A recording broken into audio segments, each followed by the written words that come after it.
In the 18th century, coffee was a controversial product.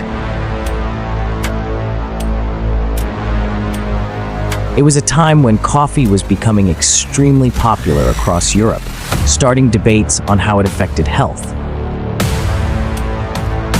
In this situation, King Gustav III of Sweden, a ruler known for his progressive rule, focused his attention on the popular bean.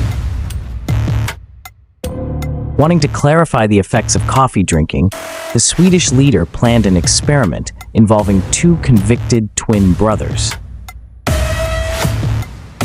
The king's idea was to have one prisoner drink large amounts of coffee, while the other would drink the same amount of tea, both for the rest of their lives. The observation of these twins was assigned to doctors, tasked not just with giving the drinks, but also watching and recording the health results of each brother. The reason for this unusual decision was not just as punishment, but primarily for scientific study.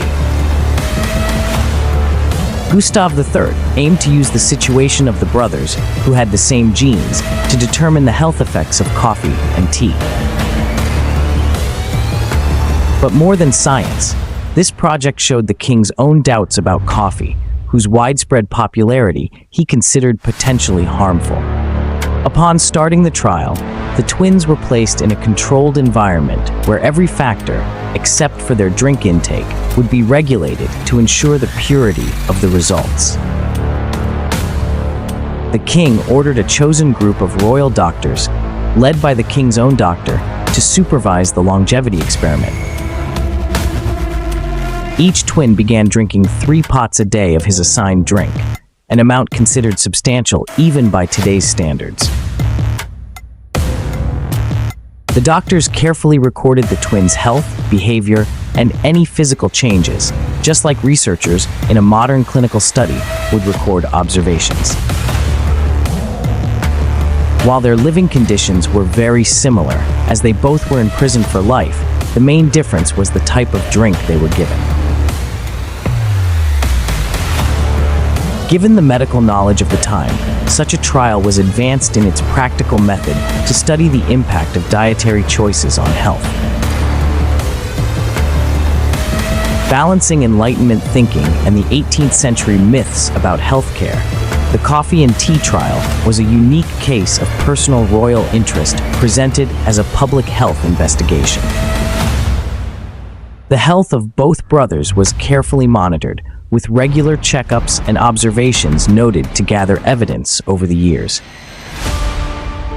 This long-term study was set to continue for an unknown period, each man's lifespan serving as the ultimate indicator of the experiment's success. The fate of the experiment became one of historic irony. Throughout the years, the king awaited the results that he believed would confirm his suspicion against coffee. However, the currents of life had a different story in store. King Gustav III himself met an early death. He was assassinated at a masked ball in 1792, an event that ended not just his reign, but also his chance to see the end of his experimental project. The real twist, however, happened when it was clear that the coffee-drinking twin was outliving not only his tea-drinking brother, but also the very doctor assigned to watch the experiment.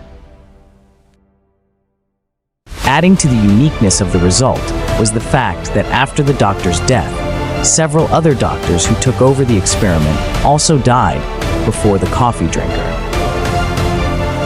This unexpected turn of events gave the study a humorous reputation in scientific communities. The story came to represent the unforeseeable aspects of life and health. Moreover, it tempted many to make judgments about the relative safety and perhaps even the health benefits of coffee, despite the experiment's clear flaws and unscientific approach. The tale of King Gustav III's experiment spread through history, often told more for its uniqueness than for its scientific value. The twin study stands as a humorous remark in the records of epidemiological research. It sits at the crossroads of royal fancy and the growing desire for solid evidence in an era ruled by stories and superstitious beliefs about health. While many modern coffee lovers mention the story in fun to justify their caffeine habit, the historical event has also shed light on a larger discussion about the progress of scientific work. From the modern view, the trial lacked control groups, blind testing, and statistical analysis, making it mainly based on personal stories and therefore not scientifically valid. However, the tale of the King's Coffee experiment highlights our natural curiosity about the impact of food on health, a curiosity that continues today. In today's world, as each new health craze and study comes to light, the coffee and tea twins from Gustav III's time remind us that despite improvements in medical science, the effort to understand the complex relationship between nutrition and long life is an ongoing journey, marked with both lucky discoveries and strict discipline.